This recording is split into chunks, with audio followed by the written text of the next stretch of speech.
全球的观众朋友你好，非常的开心又跟你见面了，我是伊娃，也是美香。今天呢，我们在新加坡的一个非常有名的家具公司，叫做 Marquis Q Square 来进行我们的访谈。除了他们有名，我身边的这两位女士呢，是有能力、有美貌、有他们的青春岁月的故事。今天在节目当中要跟我们分享，我们来欢迎天英，你好，还有品晴，好，你好。我们先讲一讲哈，你们觉得什么样的女人才有资格成为女强人呢？到底是一个什么样的家庭？是跟家庭有关系呢，还是跟自己从小的梦想有关系呀？还是跟什么有关系呀？为什么会成为女强人？因为我刚才来的时候坐电梯，你知道吗？我们那个 camera 的那个新的 camera 的领导师哈，他就跟我讲，他说：“咦，女强人访问女强人。”哎，真的。其实我最重要就要讲这个啦。所以我们可不可以想一想？你们觉得什么样的女性在她的成长岁月里总会有一些东西，对不对，让她将来会成为一个对自己比较有信心，或者是在工作上比较有表现的女生？我个人是觉得啦，就是在那个成长的过程中，有时候你知道了自己的兴趣，就会很想说要去追随自己的兴趣，然后就从这一方面呢，就会想说要在那个领域中做得更好，然后就有可能就做得好的时候就可以成为女强人。可是我本身不觉得自己是女强人啦，因为没有那种很干练的形象，对不对？然后就觉得说比较像爱拼的人。哇，很好很好，他已经给他自己定义了。但是我觉得你一定要记住他说的第一句话，就是说找到自己真正的兴趣，对不对？对。随着，那你是几岁大概可以觉得说啊，我找到了我的兴趣？哦，我觉得应该是大概在12岁、13岁左右，非常年轻的时候。哇，你好幸运呢！对对，有些人到了60几都还不知道自己该做什么。好像我父母就是这样子，不过还是很幸福的过了一生。是啊，对。那为什么发生什么事情？没有说特别发生什么事情，因为本身很喜欢，我爱讲话啊，喜欢演舞台剧，然后就从那个时候觉得说我应该要找一些类似这方面的工作，或者是往这方面发展。就所以之后呢，选择读的那个系啊，也是大众传播系。就这样子。问你一下哈，那个感觉是因为人家的掌声让你找到自己，还是你突然觉得说，哎，这件事情我可以驾驭得很好？我这人不怎么需要人家的掌声，就是推动力是来自于自己的兴趣。不过有掌声是好像一个 bonus 啦。了解。对。那品晴。同样的也是想要问你哦，你觉得，因为我看天英应该是定了一个定义，就是及早的去找到自己的兴趣，对吗？那对你来讲呢，你觉得怎么样的一个女生，你认为她的生活轨迹里面，最终她可能有机会成为一个女强人？对我来说，我觉得小时候的影响非常的大。就是我是看到我的父母亲他们自己有自己的生意，我的家族里面我的叔叔啊，我的阿姨他们全部都有自己的生意，所以可能就是在那个熏陶里面，就是想说我长大之后一定要有自己的生意，一定要做出就是自己有自己的能力，可以independent。也就是说，你其实觉得自己的这种掌控权是蛮重要的，自己掌控自己的命运。而且我妈妈有跟我讲说，长大之后不可以靠男人。她从小就这样子跟我讲，所以我就是好，我知道，我明白。读书要用功，后来就是要努力的赚钱就对了。现在有没有男人给你靠？有啊，我的老公。对对，可是我还是很独立。就是我不会说因为有了我的老公之后留在家里，我还是需要出来拼啊创业。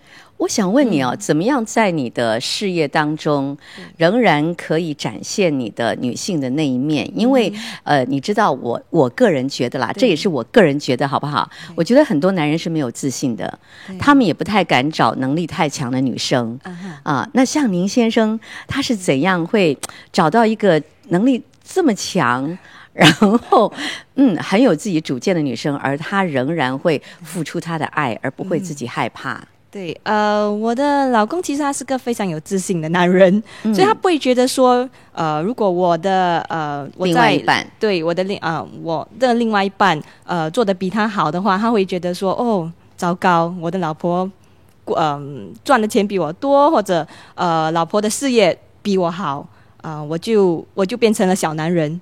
对，而且他他就是会帮忙照顾家庭，也是对。如果我需要去做工的话，他就会说我还帮忙照顾小孩子啊。这个男人从哪里找到的？不会是大街上散步吧？对，在哪？对，等一下我要问他，所以我要你的经验讲多一点，让天音听一听。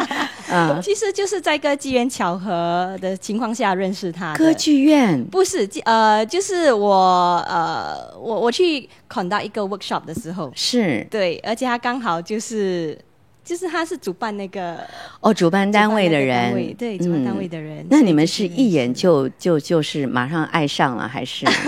也不是啊，其实第一眼看到他的时候就觉得说，这个人很安静。对，而且也没有什么火花了。因为我为什么会问这个问题，天音你知道吗？因为我觉得女人呢，不管在事业上多么成功，眼光是很重要的。选衣服的眼光，教育孩子的看法，或者是选男人的眼光。因为我从他的脸上看到他的幸福，还有他的那种容光焕发，所以就想问，选男人的眼光，你看的点是哪一些？有些人看男人是看口袋嘛，有没有钱，对不对？那有些人是那个男人比较会甜言蜜语，他每天都好快乐啊。后来发现他对每个人都这样。所以你呢？你那个眼光是怎么样看？你要教女孩子说，要怎么样看男人，应该怎么样？对我来说，口袋有没有钱其实不大重要，是因为我自己本身有赚钱的能力，所以我不会考虑那一点。我觉得最重要就是他了解我，我了解他。对，而且一定要看得顺眼啦，当然。相信你先生也是很帅的，对不对？还好啦。对，你看了，还是讲他帅，不然的话等一下回去说了，看了这个广播之后还骂我。好，那天音，你听了他的谈话啊，因为我知道到目前为止你还是小孤独处，对吗？就是一个人，对，一个人，可是不孤独啦。我当然相信你不孤独，因为你的生活是非常充满了各种挑战，充满了各种乐趣的。你可不可以说说看，像你能力这么强，很有独立的想法，又有自己的见解？因为你想想看，他12岁就知道自己喜欢什么耶，这是一件很不容易的。所以可以看得出来，天音是一个从很小年龄就已经在寻找自己的方向，对不对？可以这么说，比较独立一点。对，那这样子为什么没有把这个能力，还是这个能力太强了，所以天天在看这样就很难找到？我觉得有可能也是我的个性有关，因为我比较有点像小男孩这样子，所以很多男性的那就去找一个小女孩的男生。现在还是有小女孩的女生又不喜欢，你不喜欢小女孩的男生，希望他自己有主见，然后自己也是在他的领域中可以说是相当有成就的，或者是有想法的人。我觉得这个很重要。所以就是然后就是跟很多男性朋友就好像就是好朋友，就是没有发展说成为恋人啊还是什么这样子。那你有没有自己定一个什么样的期限？说我在多久必须把那个白马王子找出来？还是你觉得这一生你就是随缘随性？我就随缘随性吧，而且也没有说一定要结婚啊，还是这样子。我觉得说只要生活快乐，然后有很多生活中的伴侣，就是可以跟我一起共享我的快乐啊，这方面的都好了，不怎么需要说一定要结婚还是什么的。我相信两位一定是接触很多的女生嘛，现代的女性可能比各位年轻的，或者是像我这样比你们年长的你们觉得女性，你如果想说看到这个女生，小女生，你觉得一个女生最重要的是什么？一个女生作为一个女性，因为有些人讲说，现在这个女性独立最重要，所以从小培养孩子的独立。那有些人可能认为一个女生爱干净，重视打扮，或者学习怎么样煮菜煮饭。当然现在我不知道现在女生会不会同意我这种看法啦。你觉得一个女性什么事情对她来讲是最重要的？最重要的，我先说吗？我先说，我觉得自信很重要，就是要相信自己的价值，然后要找到自己的定位，要知道自己，虽然说我们不可能每一项都很强，可是在我们的能力范围中做得到的东西，我们把它做得好，要相信自己可以做得到，我觉得这很重要。他认为自信，你认为呢？其实我跟他的想法一模一样，就是我觉得自信非常重要，而且要独立。对，不可以依靠别人，不可以一直讲说我长大之后找一个白马王子，非常有钱的白马王子，那就好了，我就是可以一辈子过着王后的生活。你们听得出来吗？他们两位是非常独立的。我不知道在这个镜头前的男士，当你看到这两位女生谈到了独立跟自主或者是自信的时候，他们的感觉，因为我觉得有些男生其实蛮怕独立自信的女人的，你有没有这种感觉？会，我觉得你有没有交往过这样的男生？有啊。他们可能就是属于怎么讲呢？非常自大、自我，而且他们很害怕他们的另一半成就会高过他们，所以他们会讲说我要找老婆，一定要留在家里照顾孩子的就好了，不用出来做工的。哇，所以这种一定是出局的，对不对？对。那天英，你怎么样？你觉得有看过好像这样的男生？你有谈过恋爱吗？有。谈了几次啊？2次吧，2次。没有想到你那么坦白，真高兴。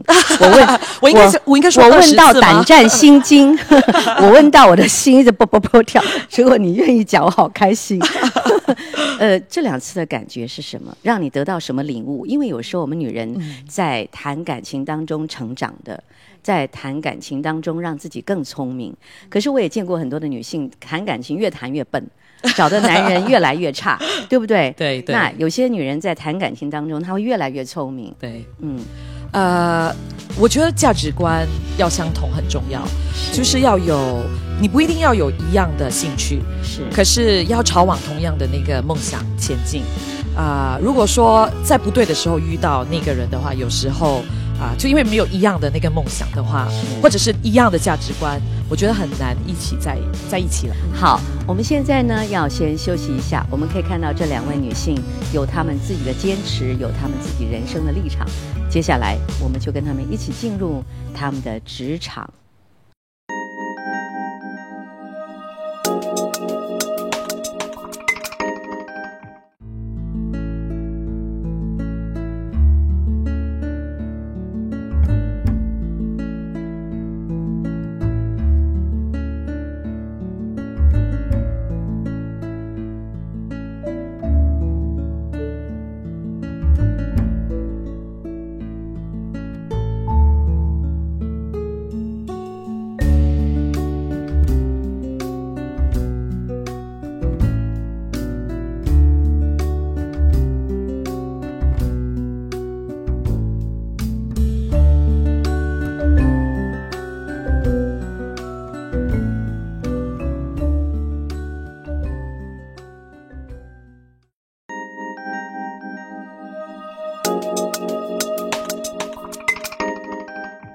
我今天非常高兴跟2位有品味、有眼光、了解自己的女性相处，那就是天英和品晴。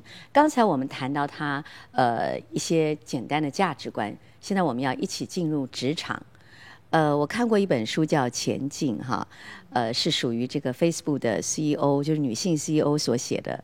它里面提到很多的场景，会让我很惊讶。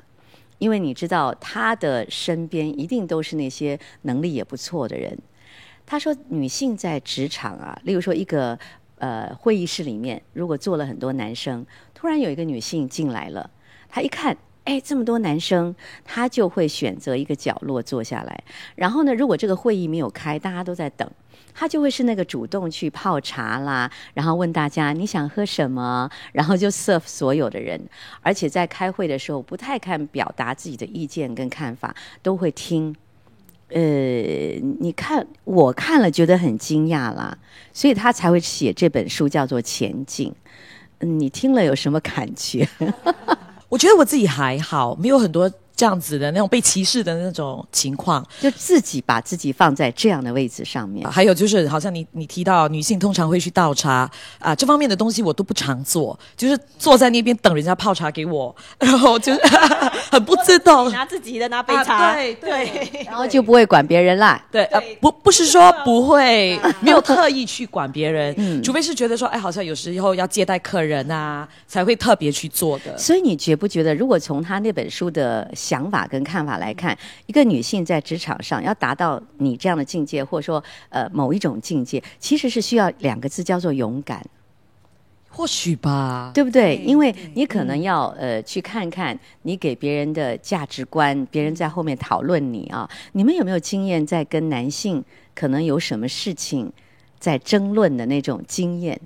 有一个，不过真是很少数会发生在我身上的事情。我记得我早期我在刚刚做讲师的时候，然后跟一位男同事同教一个科目，然后起了一些意见的分歧啦。然后我就觉得说他的做法有点不对，然后我就跟他提了，然后因为他坚持下来，然后我就去找我的上司，然后聊了一下，然后上司就认为说我那个整个事情应该运用我提议的那个方式去做，然后这位男同事很不高兴，我相信他有可能没有在看节目，所以我可以说他非常的不高兴，然后我知道他去跟其他的人说了一些很不好听的话，因为那个时候我刚上任嘛，他就说他应该是因为穿裙子，所以得到特别的款待。这就是我今天讲的这个主题。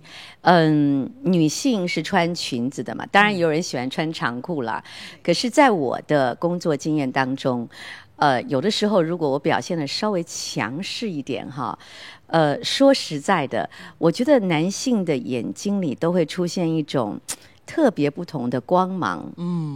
他们茶余饭后聊你的时候会不一样，然后可是这个很正常。我觉得这个眼光还正常。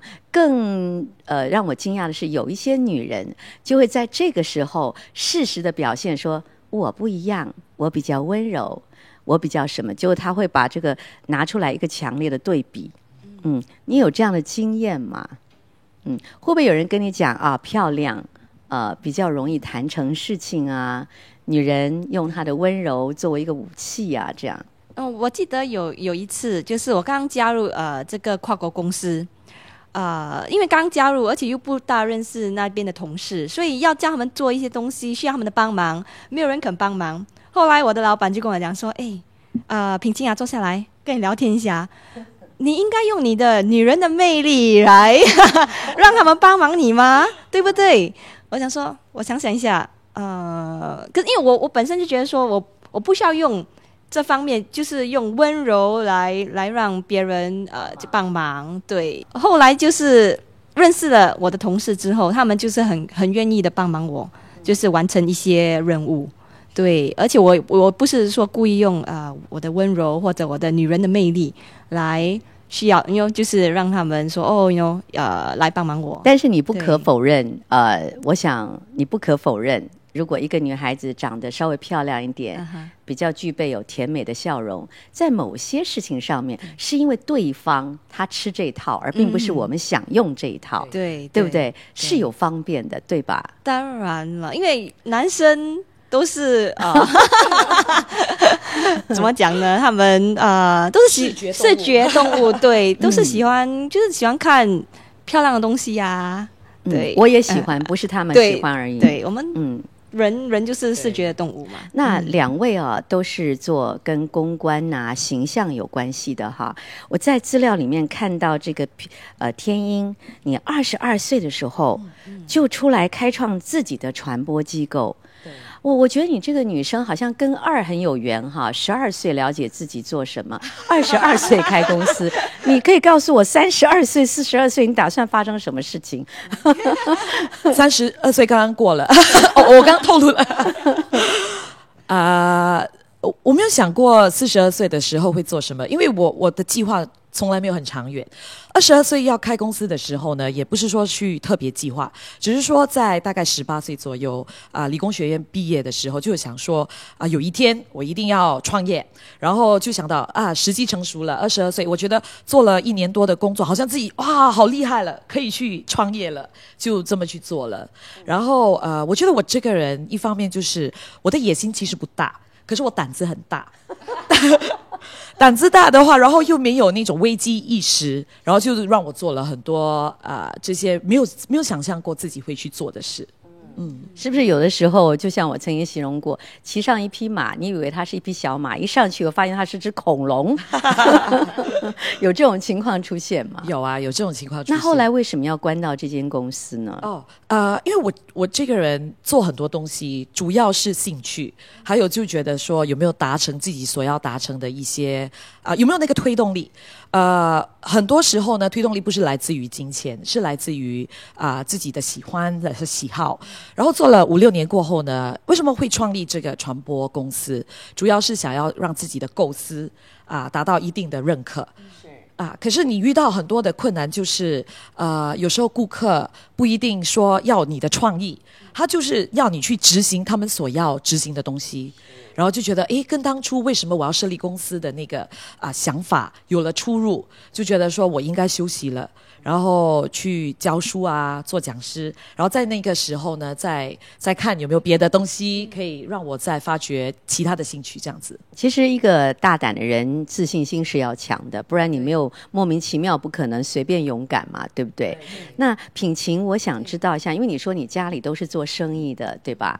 那我就可以假设你的资源应该是蛮多的，对不对？因为我知道你现在成立了一个形象公司，又做一个所谓的网络加盟连锁商店，这是个很新的想法，非常新的概念。那这个想法是从哪里来？也是家里人说，我们一起来做生意啊，这个可以做啊什么的。其实我们家里也不是说很有钱，小康家庭。所以我创业的时候都是用我自己的储蓄来创业的。对，那时候是26岁的时候决定说不想跟人家做工了，决定创业。而且那时候我是非常对穿着化妆形象那方面非常有兴趣，所以决定说不然就是来试一下看可不可以做一个生意出来。我觉得开始的时候会比较困难。到了1-2个月过后，传媒他们非常的支持我，他们会打电话讲说品晴，不然你就来访问来这边我们访问你你的创立的过程后来我的顾客就听到品晴有这间公司，所以可以请他来去你知道为什么吗？要我的话，我也想找你做形象，因为我觉得你很有说服力，你整个人都有说服力。谢谢你。你对鞋子的选择，对颜色的选择，对饰品的选择，对头发，还有你化妆的感觉。因为我们做形象很重要，自己要去说服人嘛，对不对？可是这也很难讲，在我们电视圈里面，有时候有些形象设计师穿的你实在是不敢恭维。可是他是做形象的，对不对？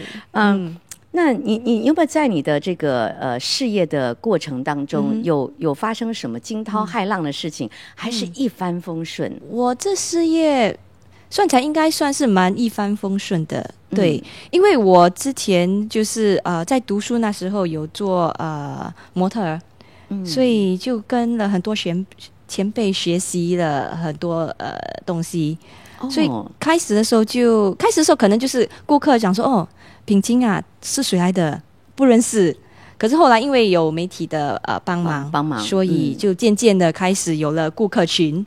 是对，然后现在就刚开始了这个新的生意。我从你刚才谈话的感觉例如说你之前做过模特儿，然后你对这些事情有兴趣，我觉得你是会把很多的那个网络 network 把它整合起来，然后从里面看到自己的一条路，对不对？这种方法真的很好。但是我刚才也听到说你是有帮一些公司做形象的，那怎么样可以分享一些嘛？你怎样去看到这间公司的职员的形象应该是这样的，应该是那样的？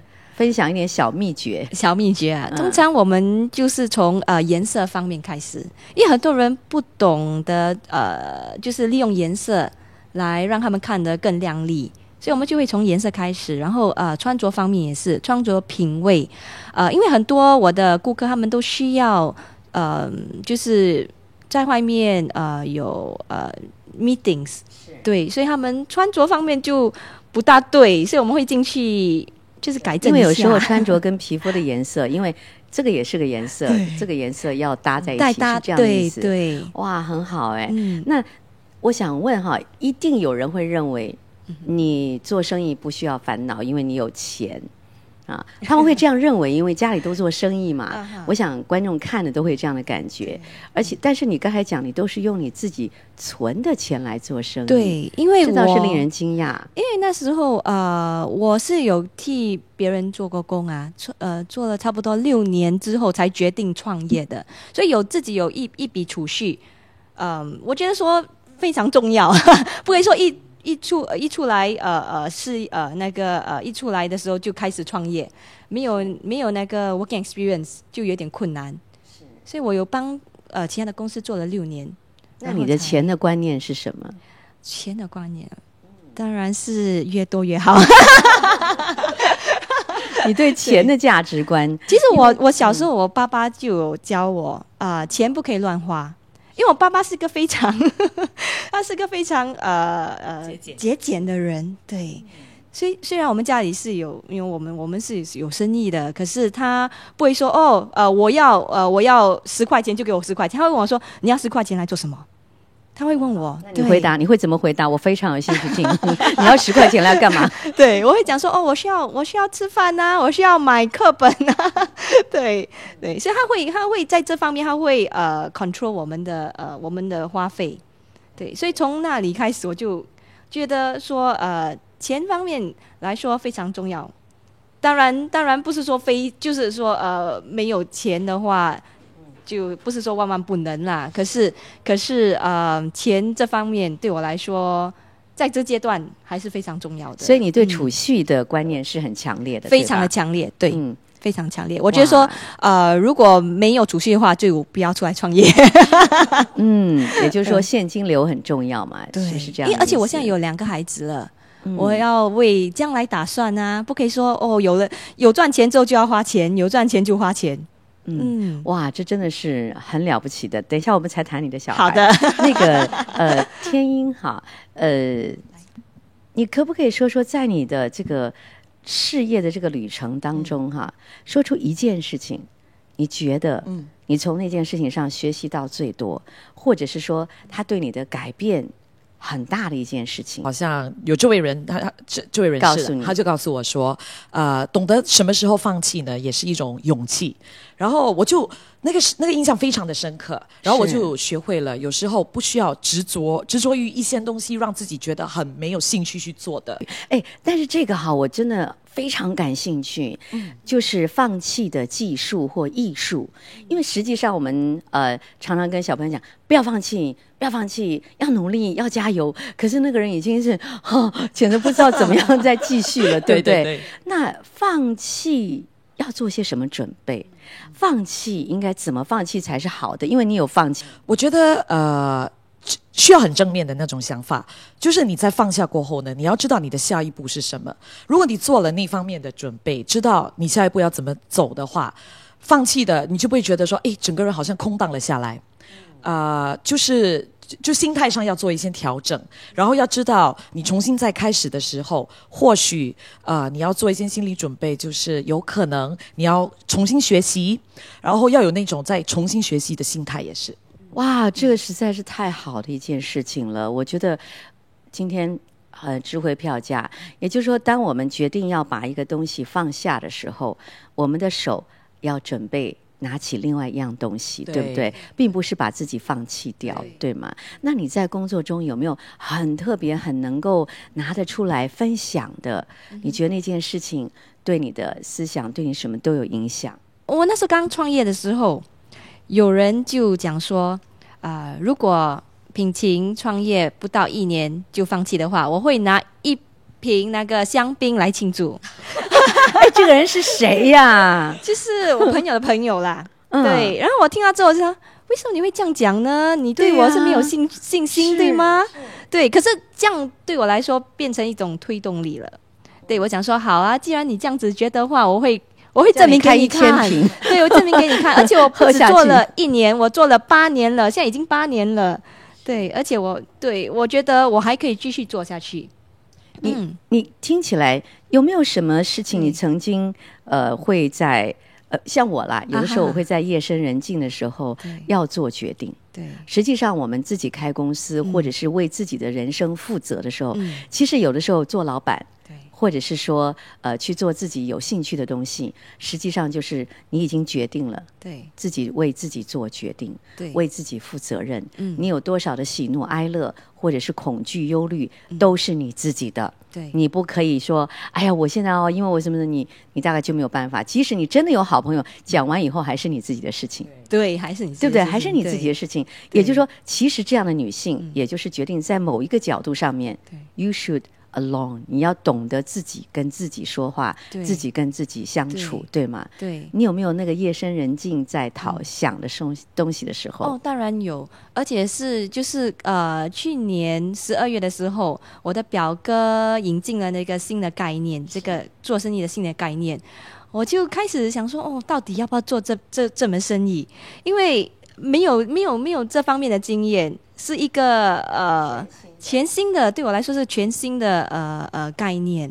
我就夜深人静的时候，我就坐在那边一直想了整差不多有6个小时吧，才决定说好吧，不然就来试一试。因为如果你没有试的话，你也不懂会不会成功。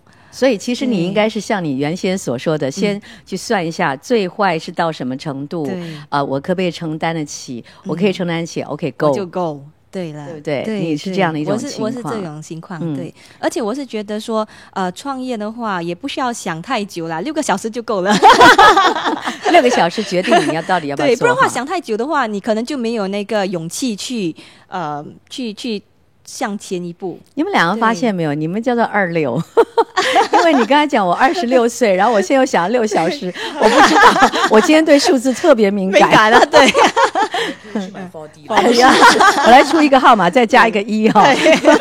然后那个天英，我知道你现在当然好像品晴她有小孩子，有先生在旁边，也有家人，其实可以给她很多的动力的。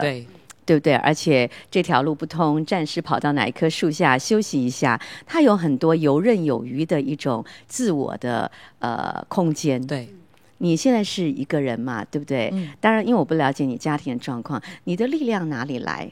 你的动力哪里来？你的休息在哪里？力量是在于我知道我自己有责任，因为我是长女嘛，然后也是来自小康之家，然后对于我的父母呢有一种责任，然后还有就是我有很多很好的朋友，处于跟我相同的一个情况，就是单身或者是又或者是还没有结婚这样的一个情况，所以就大家还可以常聚在一起。还有很主要的就是我有很好的生意伙伴，还有那个团队，所以因为大家有共同的一个目标一起前进，所以就会有那个动力这样。你的生活会不会只有工作？不会，你另外一面可以告诉我吗？那是可什么？以，很野的哈。没有啦，其实没有。是跳舞还是什么？没有，我基本上我做很多，我觉得有可能在我这个年龄不是很多人在做的事。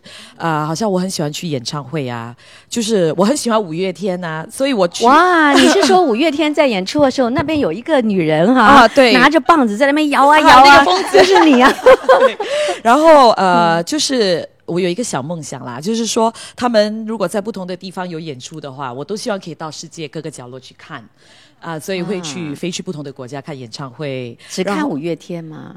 还有看别的啊。不过五月天是最喜欢的，因为就是说当初在创业的时候，那个期间也是他们出道的时候，是，所以就觉得说，哎呀，唱的歌好像可以唱到我心坎里去了，这样子。了解，所以他的歌曲有你的人生经历，对吗？对对。哇，那好像他最近要来了，是不是啊？是啊，那个 F1 的时候，是不是我又会看到一个女人在那边？五月天，我爱你。我已经买好票了。那当然，所以你就说你喜欢看演唱会，对，那你的另外一面是什么呢？品晴，因为一个人不会永远只有一种面貌，对不对？对，其实我在家，我就是没有什么没有特地去支持五月天还是没关系，我们弄个六月天六月天的，5566，让我们叫2266，2266会比较好。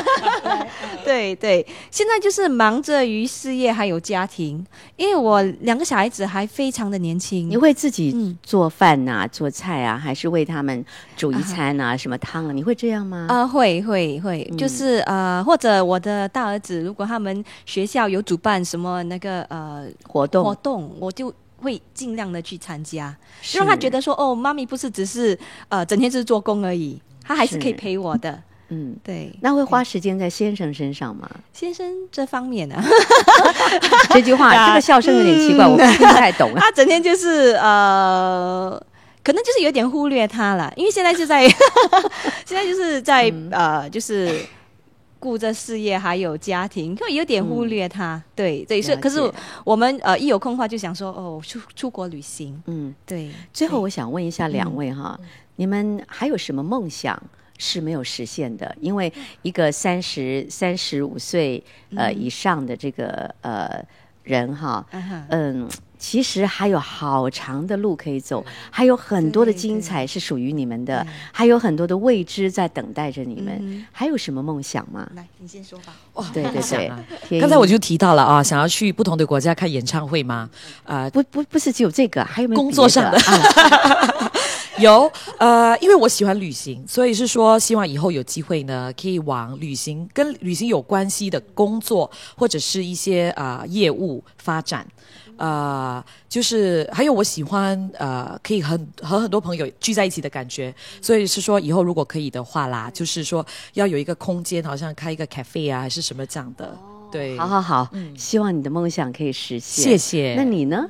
还有什么样的梦想？梦想现阶段来说，我非常满意我现在的生活，可是当然，如果以后退休的时候，希望能够旅游跟他一样，对，旅游带着家人一起去旅游，不然就是买几间就是产业来。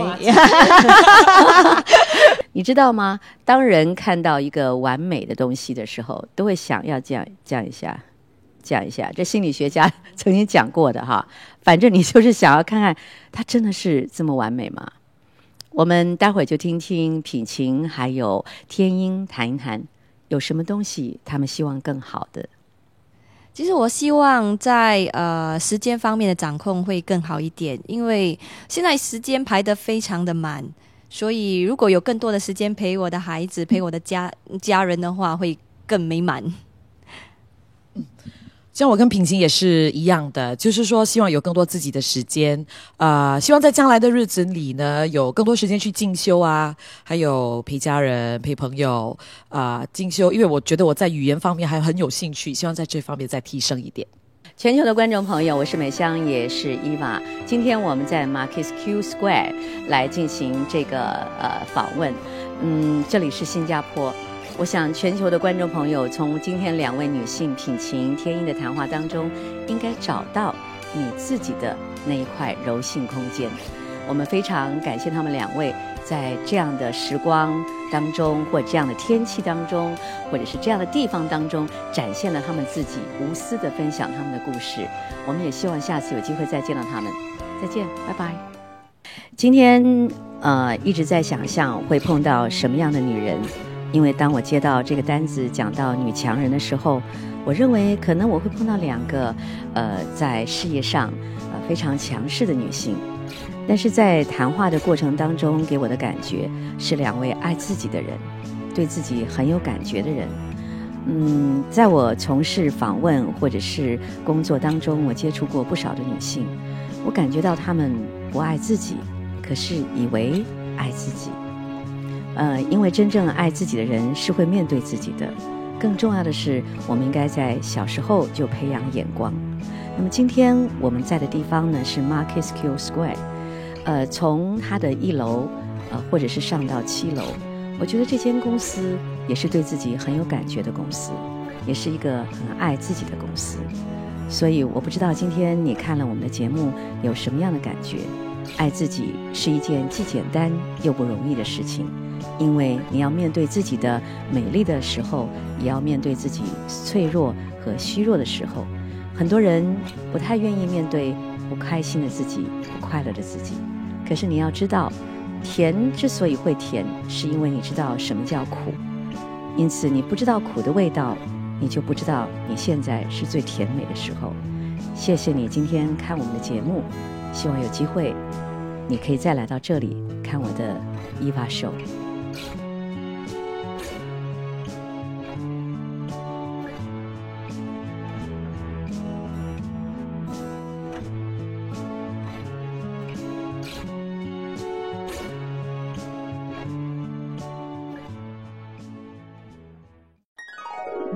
的呼声，让你的生活更美好。